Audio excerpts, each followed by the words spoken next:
Hello, this is How to Save Humanity in 17 Goals, a podcast brought to you by Nature Careers in partnership with Nature Water.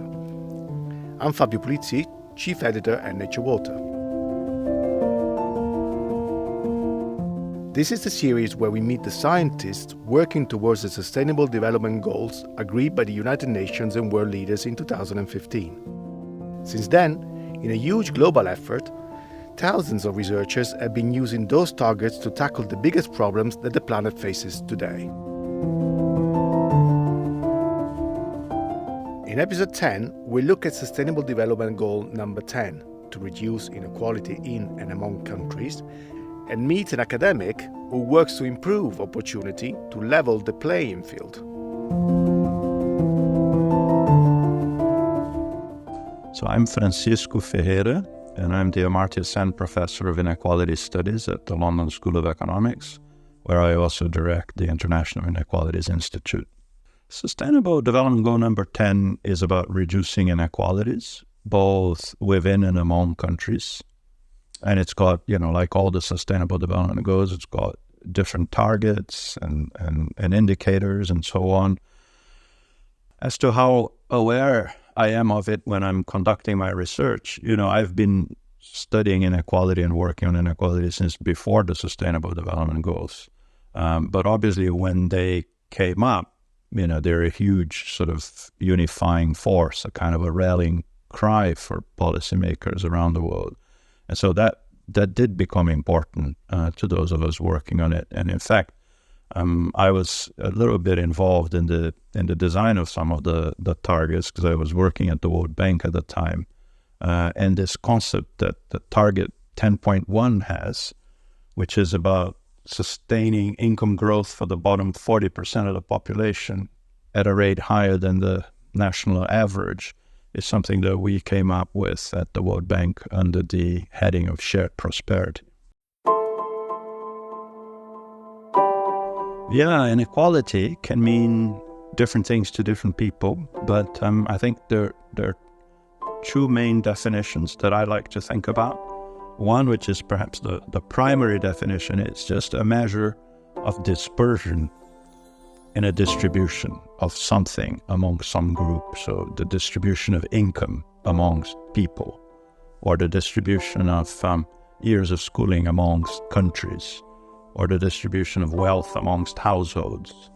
And so we just measure how far apart those incomes or wealth are from one another or from the average. And that's really what mostly inequality is. Now, the secondary definition is that people, say individuals or countries, they have other characteristics as well. So if we're thinking of individuals, they have races or genders or ethnicities. And so we can take the same measures of inequality, but among groups rather than between people. And whereas the between people is often called vertical inequality, the measures amongst groups are often called horizontal inequality. And one is not better than the other; they're just different, and they inform us about different things. But often, when people think about inequality between men and women, for example, that's an example of horizontal inequality.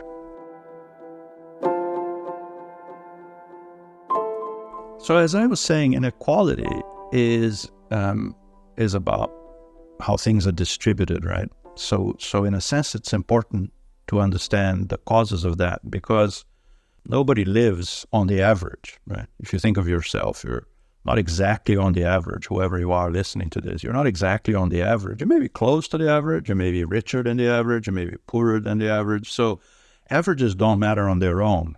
When a country produces a certain amount of output or generates a certain amount of income, what really matters in the end is who gets the benefit from it, to what extent. And there's quite a lot of evidence, scientific evidence based on experiments with people, on experiments with monkeys. There are surveys, there's all kinds of different evidence that on the whole, people prefer equality to inequality.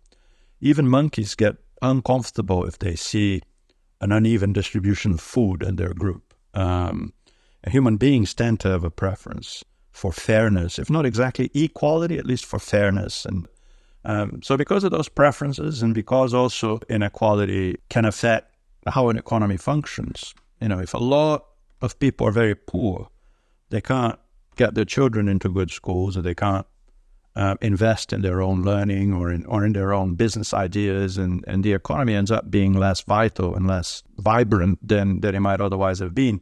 And so both for intrinsic reasons that we care about fairness, and also instrumental reasons that, more equality tends to be associated with better functioning outcomes for everyone, it's important to understand where that inequality comes from, and whether we can or should do anything about it.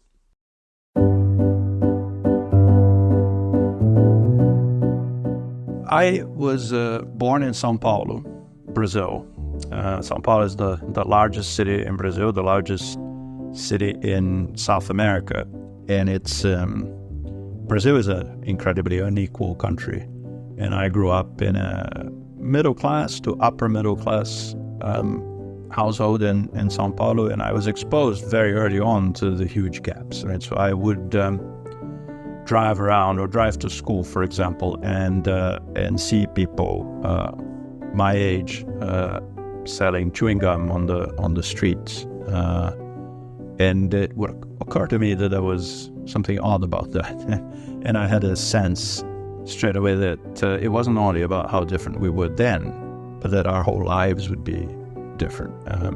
So I guess I was interested from very early on in ideas of justice and ideas of what determine the distribution of life chances and outcomes in Brazil. And from there, I ended up going to the London School of Economics, where I did my PhD, which was very fortunate because at the time, inequality wasn't a central question in economics so much as it had been in the classical days. But in the 1980s and early 90s, it wasn't yet. But at LSE, it was. And we had some really important thinkers and professors who had been there, like Amartya Sen or Tony Atkinson.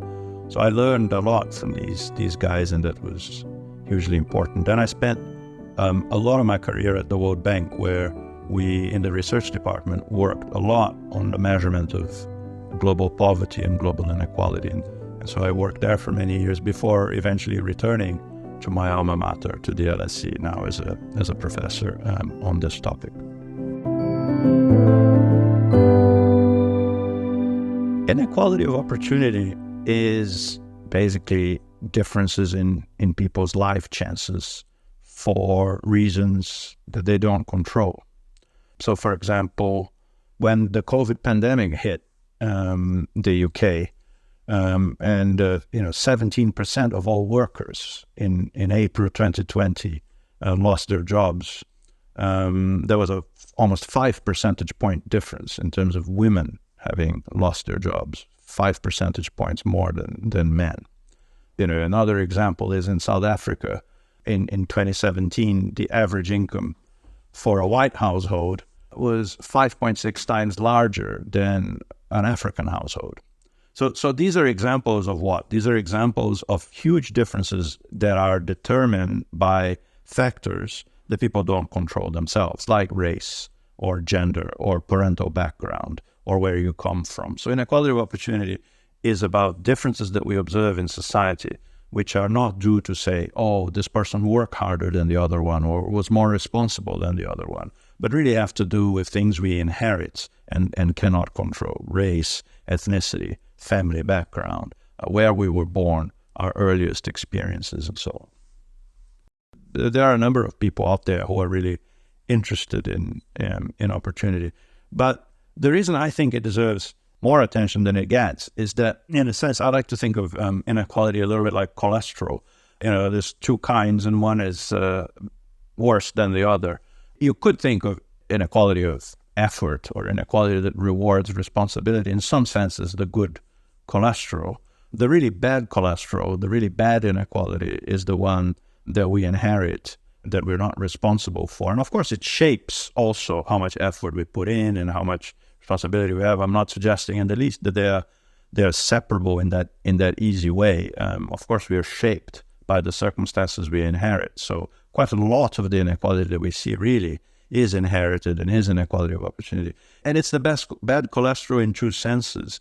It's the bad cholesterol in the sense that it is the one that people find most objectionable. And again, without getting into the details, there are experiments out there. There's a lot of work done by people in Norway, for example, in Bergen, at the Fair Institute there, looking at, how do people in games, how do players in games with real money, what do they really object to? When are they prepared to pay to have a more equal outcome in their game? And it's typically when the inequality arises from something the players do not control. Like they were randomly given a lower wage rate in the game or something like that. So there's a lot of evidence that people object to that kind of inherited or arbitrary inequality that we cannot control. It's also the bad cholesterol in the instrumental sense, how inequality can harm the economy as a whole. Because, the example I like to think of this as a Brazilian is if you think of all the kids growing up in the Brazilian slums and the hills in Rio or in various areas in São Paulo or other cities, how many engineers and scientists and great writers and so on there could have been there. And some of them will make it, but many, many fewer than would otherwise make it, just because of the quality of the schools they are confined to and other hardships and having to get out of school early to help their parents and all sorts of other things that happen to them, crime, violence. So there's a lot of wasted human talent, a lot of human potential that goes to waste because it is not given those opportunities that other people have. So inequality of opportunities is the bad cholesterol in both of these senses. And so I think it deserves even more attention than it already gets.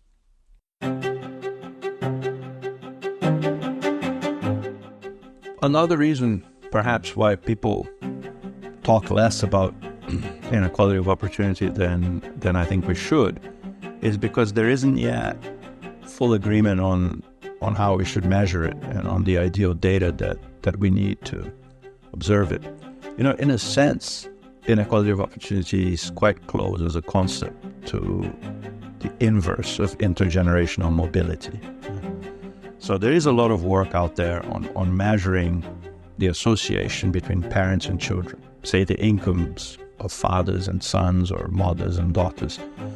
And that association measured in different ways, an elasticity or a correlation or a rank correlation. Those measures are popular and are often widely available. They're very close to what inequality of opportunity seeks to measure because it is about the influence of inherited circumstances on life today. I find that by looking only at income, we're ignoring some of the other factors that are important in shaping opportunities. Parental income is hugely important. There is evidence, there are few studies that suggest that in many countries, race or parental wealth are important independently of income, in addition to income. As economists say, even when you control for income, these other things are still important. And so if you'd like, in some sense, to get a measure of the overall extent to which inequality that we observe today is inherited from this past circumstances, you'd like to observe things beyond income and to go beyond the studies just of mobility, which are very important and informative in their own right. But you'd like to go beyond that. But then we get into this question of, in some sense, where do we stop? Does any data set contain all of the information that we need? And how do we put that together? And there are some statistical issues, but they pose some challenges, and that's some of the areas in which my group at LSE has been working on.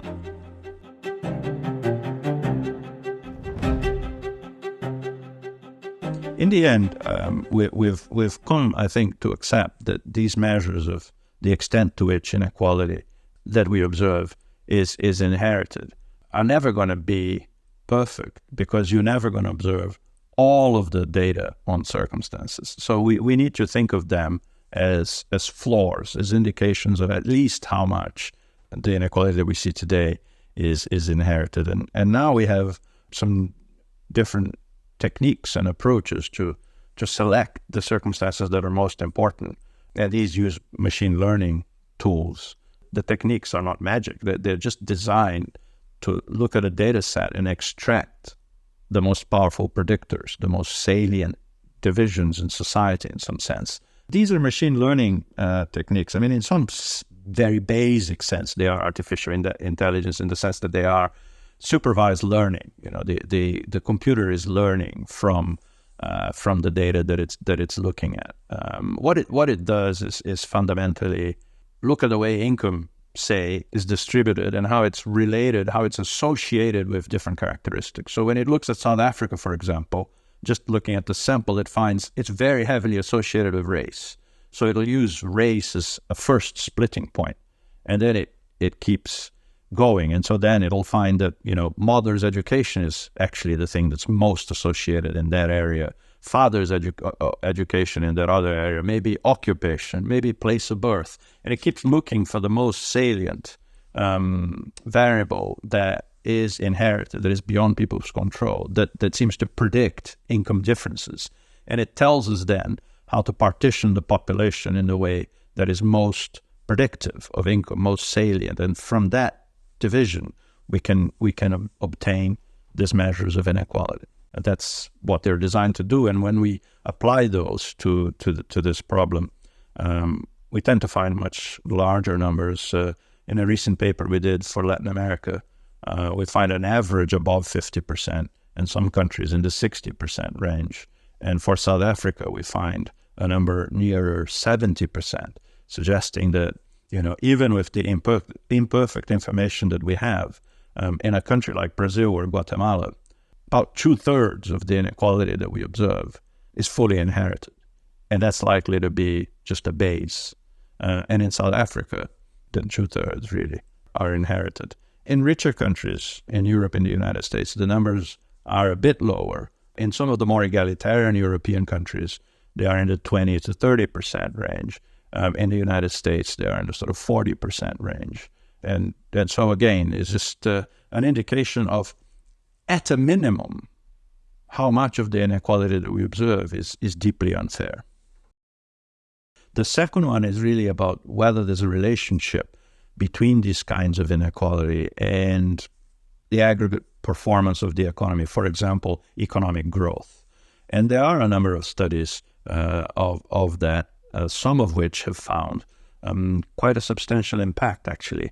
There's a very nice study in the Journal of Development Economics by two Spanish economists, Marrero and Rodriguez, who find that if they look across states in the U.S., and they use census data for the states over a 30-year period, and they look at growth in GDP per capita of each state, and they find that if you look at the association between just aggregate overall inequality, income inequality, and growth in these states, they don't find much.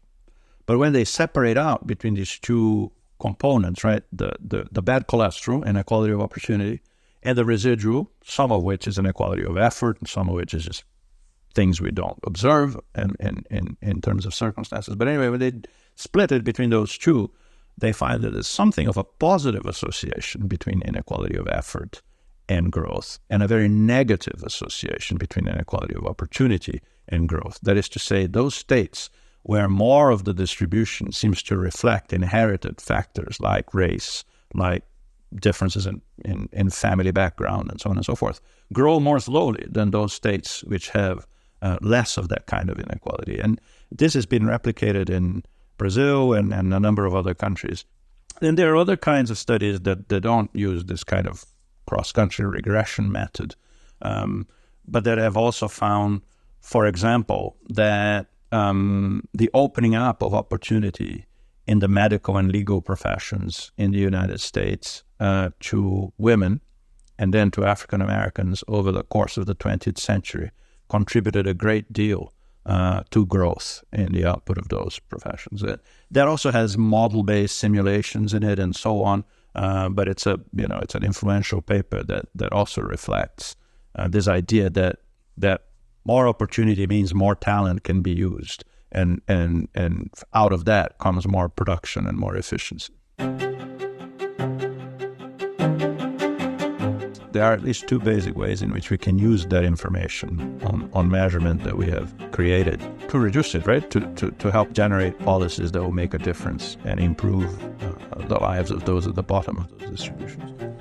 One is simply targeting, if you like. I mean, one is simply getting a map, a social map of society. So these trees, they generate effectively a map of social groups, and we can see what their average income is and what their distribution is, and we can see which groups, again, determined purely by circumstances they inherited, which groups do systematically worse than others, and persistently so.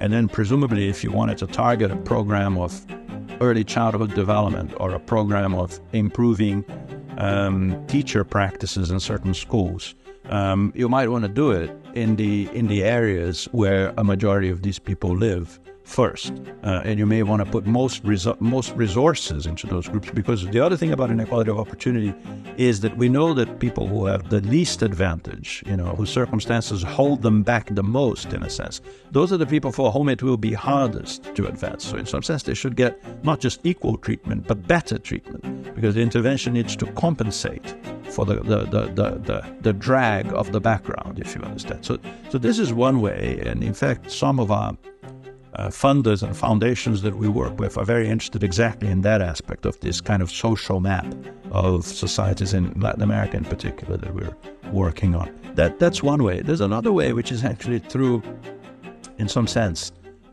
through the political process, which is, we feel that by highlighting the extent to which inequality is unjust and reflects things that have nothing to do with people's responsibilities, that people cannot control, that people simply inherit, we may contribute to an understanding of just how unfair inequality is, and therefore enhance political support for redistribution more broadly.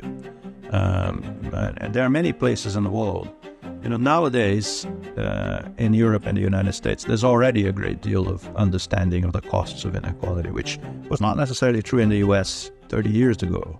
But it is more so now after the 1% movement and the global financial crisis and Thomas Piketty's work and so on. But in many places, I remember talking to an African president once when I was at the World Bank, and he wanted to reduce poverty. He wanted to understand what more he could do in policy terms to accelerate poverty reduction in his country.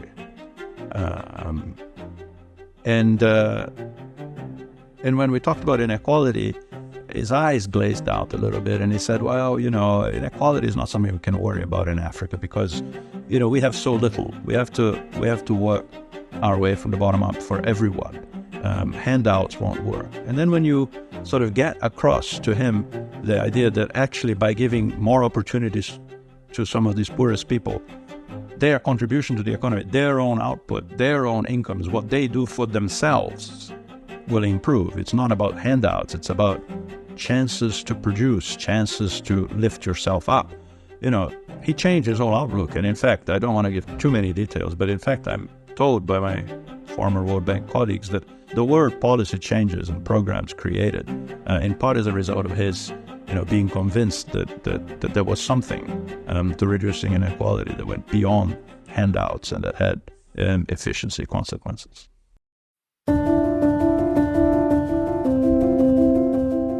So the interesting thing about sustainable goal number 10 is it doesn't have a specific numerical target like Goal 1 has, right? So Goal 1 says, the pure UN version of Goal 1 says completely eradicate extreme poverty by 2030.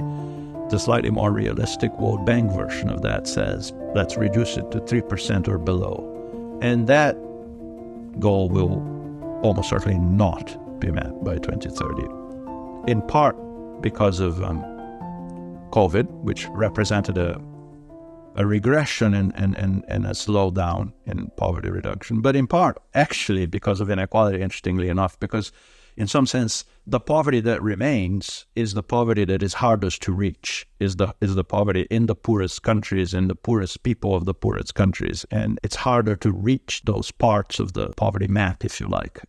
But I think if we look at inequality between countries and inequality within countries, it will be difficult to conclude that it is being very satisfactorily met, because there are many countries where inequality has grown over the last years.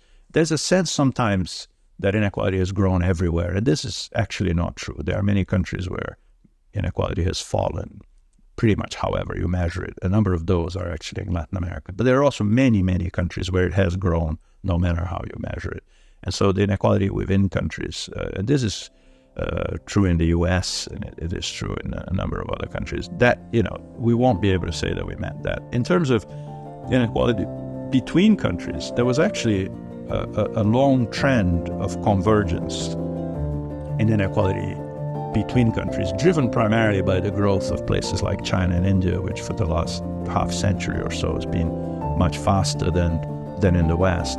COVID produced a little bit of a setback to that, particularly because of India. But by 2030, the process may have resumed. The issue there, looking forward, is a different worry, and that worry is now that China is around the middle of the global distribution, and its growth in the future will no longer contribute to a reduction in inequality, but in fact possibly to an increase in between-country inequality, then these trends may change considerably, but that'll be likely after 2030.